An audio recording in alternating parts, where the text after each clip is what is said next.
আমাদের কোনো সদস্যের বাড়িতে গিয়ে আলুর দম লুচি খাওয়ার নাম করে যাতে আমাদের একে অপরের প্রতি অবিশ্বাস হয় সেই কাজটা করার জন্য একটা পরিকল্পনা নিচ্ছে। এর তীব্র ভাষায় আমরা সকলে ধিক্কার জানাই। আমাদের বিধাননগরের মেয়র সব্যসাচী আমাদের দলের অত্যন্ত গুরুত্বপূর্ণ এমএলএ। আগে যেহেতু তিনি আমাদের দলের ছিলেন তাই তার সাথে আমাদের সবারই একটা সম্পর্ক ছিল। সেই সম্পর্কের ছোঁয়ার ধরে বিনা নেমন্তন্নে তার বাড়িতে ঢুকে যান। ভদ্রতার খাতিরে সব্যসাচী তাকে বার করে দিতে পারেন এবং সেইটাকে নির্ভর করে প্রেসের বন্ধুরাও কনফিউশন সৃষ্টি করেছে, চারিদিকে একটা কনফিউশন হচ্ছে।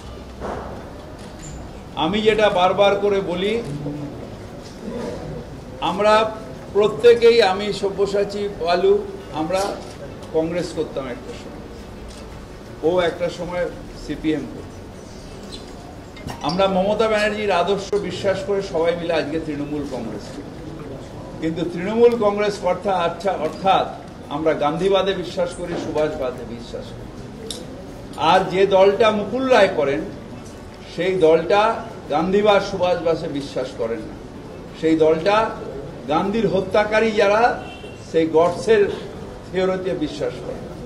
সুতরাং যার নীতিবোধ আছে সে কখনো তৃণমূল থেকে বিজেপিতে যাবে না।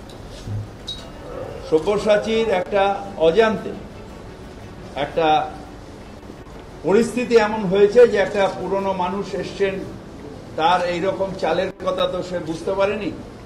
আর বাইরে দাঁড়িয়ে তার বাইরে থেকে বেরিয়ে এসে যে প্রেসকে ডেকে নিয়ে এসে ছবি তুলবে সেটাও সে বুঝতে পারেনি। সে বাড়ির মধ্যে একজন অতিথি এসছে, পুরনো জানাশোনা, ঠিক আছে, পুরনো দাদা, কিন্তু সে তার ভেতরে যে অভিসন্ধিটা এইরকম যে প্রেসকে দাঁড় করিয়ে রেখে দেবে, ছবি তোলার লোককে দাঁড় করিয়ে রেখে দেবে, পরে এটাকে প্রেসে ছাড়বে, এইটা নিশ্চিতভাবে সব্যসাচী বুঝতে পারেনি। কিন্তু আমি আজকে মিটিং করলাম বিরাটভাবে মুখ্যমন্ত্রী মমতা বন্দ্যোপাধ্যায়ের নির্দেশে যে আমরা পরিষ্কার, আমাদের শত্রুর নাম বিজেপি, তার সাথে আমরা কেউ কোনো সম্পর্ক রাখবো না। যারা আমাদের দল থেকে বিজেপিতে গেছেন আমার তার ব্যাপারে কিছু বলার নেই, কারণ তারা ধান্দাবাজ ছাড়া কিছু না, যে তৃণমূলের আদর্শটাকে বিকৃত করে যে বিজেপিতে যায়। সুতরাং তাদের সাথেও আমাদের কোনো সম্পর্ক নেই। আমরা তৃণমূল কংগ্রেসের মধ্যেই বন্ধুত্ব করব, তৃণমূল কংগ্রেসের মধ্যেই আমাদের খাওয়া দাওয়া, আত্মীয়তা, নেমন্তন্ন সব তার মধ্যেই থাকবে এবং পুরোপুরি লড়াই হবে বিজেপির সাথে। ভারতীয় সেনা এবং পাকিস্তানের সেনা যদি কোথাও বন্ধুত্ব করে তাহলে সেনার মনোবল ভেঙে যাবে, কারণ লড়াইয়ের সময় এটা। তেমনি যারা দেশকে নষ্ট করে যাচ্ছে, যারা সাম্প্রদায়িক শক্তিতে বিশ্বাস করছে, যারা আমাদের হত্যা করার চেষ্টা করছে, তাদের সাথে কোনো আপোষ নয়। ফাইট টিল দি এন্ড, আমরা লড়াই করব, মোদি ছাড়া পর্যন্ত কোনো রকমভাবে আমরা বিশ্রাম নেব। সব্যসাচী আমার এই মতে মিটিংয়ে বলেছে যে হ্যাঁ ঠিক, এটা একটা আমার ভুল হয়ে গেছে। তাই আমি সব্যসাচীকে বলেছি আয় আমার পাশে দাঁড়িয়ে সেটা প্রেসের সামনে বল, দুলেন বল। ঘটনা হচ্ছে, দেখুন,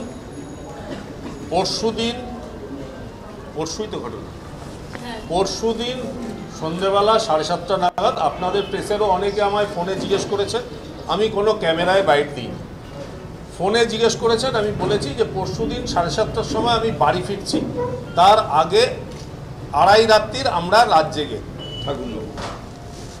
অনেকে জিজ্ঞেস করেছেন আমার পরিবারের কেউ অসুস্থ কিনা, তা নয়। কোথায় রাত জেগেছিলাম আপনাদের মিডিয়ার অনেকে ছিলেন সেখানে, বা আপনাদের মিডিয়ার মাধ্যমে জেনেছেন।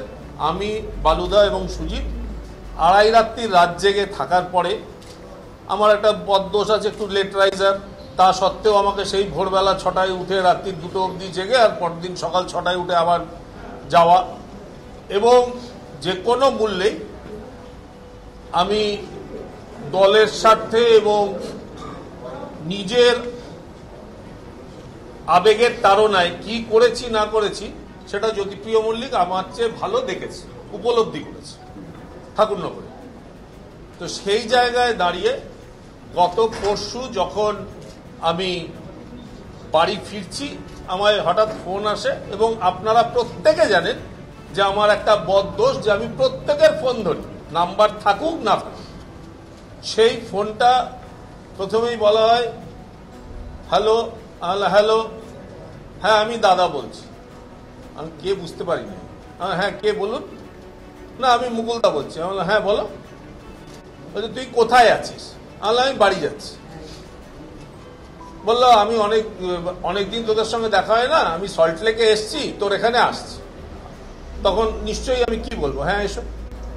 এসছেন, এসে আমার মিসেসের সঙ্গে নিশ্চয়ই ওনার পরিবারের দীর্ঘদিনের আলাপ পরিচয় আছে, আমাদের পরিবারের সঙ্গে আছে, এবং সেখানে সৌজন্যভাবে উনি জিজ্ঞেস করেছেন ইন্দ্রাণী কেমন আছো। যেরকম বালুদাও যায় আমার মিসেসকে মাথায় গাঁটটা মেরে বলে কিরে কেমন আছিস, ববিদা বৌমা বলে, সুজিত যায় সেরকমভাবে জিজ্ঞেস করেছেন যে ইন্দ্রাণী কেমন আছিস, মা কেমন আছে, ভাই কেমন আছে, এইসব কথাবার্তা বলে তারপরে বলেছে খিদে পেয়েছে, ঠিক আছে লুচি আলুর দম কর, তুই তো করিস কর। তো লুচি আলুর দম নিশ্চয়ই তৈরি থাকে না বাড়িতে, তৈরি করতে যেটুকু সময় লেগেছে তিনি খেয়েছেন। সেই সময় খেলা চলছিল, ওই বিচ্ছিরিভাবে বিরাট কোহলি আউট হয়েছে সেইটা দেখেছেন আপনারা, সেই সময় খেলাটা দেখছিলাম আমরা বাড়িতে বসে, সেও খেলাটা দেখেছে।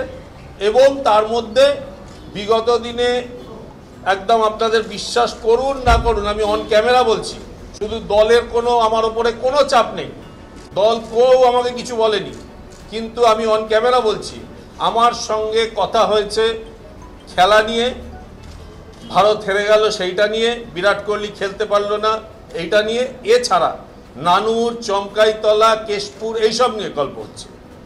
সেইটা করার পরে সে খেয়েছে, বেরিয়ে গেছে। এবার নিচে প্রেস ছিল কি ছিল না এটা আমার পক্ষে জানা সম্ভব না, কেন আমি কোনো প্রেসকে ডাকিনি। কোনো মিডিয়া যদি বলতে পারে আমি ডেকেছি, আমি এখানে দাঁড়িয়ে যা শাস্তি দেবে আমি মাথা পেতে মেনে নেবো। আমি কোনো মিডিয়াকে ডাকিনি, কেন যে কোনো মানুষ কে আসবে আমি তো জানতাম না।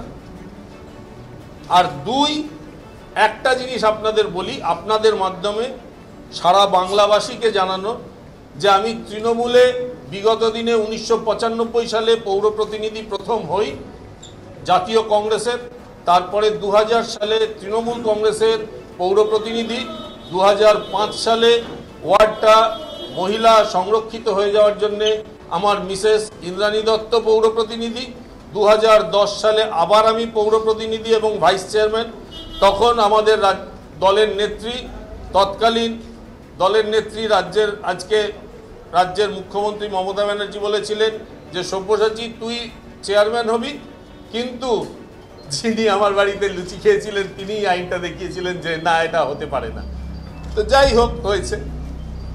আর 2010 সালে আমি ভাইস চেয়ারম্যান হয়েছিলাম। 2015 সালে নতুন পৌর নিগম তৈরি হয়, মাননীয় মুখ্যমন্ত্রীর স্বপ্ন, সেই স্বপ্নে নতুন পৌর নিগম, সেই পৌর নিগমে মাননীয় মুখ্যমন্ত্রীর নির্দেশে আমি দায়িত্বভার গ্রহণ করেছি। এইটা সেই জন্যে আপনারা কে কি দেখালেন, কে কি বললেন, এতে আমি আপনাদের করজোরে আপনাদের মাধ্যমে সারা বাংলাবাসীকে জানাই, এতে আমি লিস্ট বদলাই। আমার দলের নেতৃত্ব, সহকর্মী, সহযোদ্ধারা আমাকে চেনে জানে, সেই জন্য আপনাদের সামনে নতুন করে আমার কোনো আইডেন্টিফিকেশন দেওয়ার দরকার। দলে ছিলাম, দলে আছি, দলে থাকবো।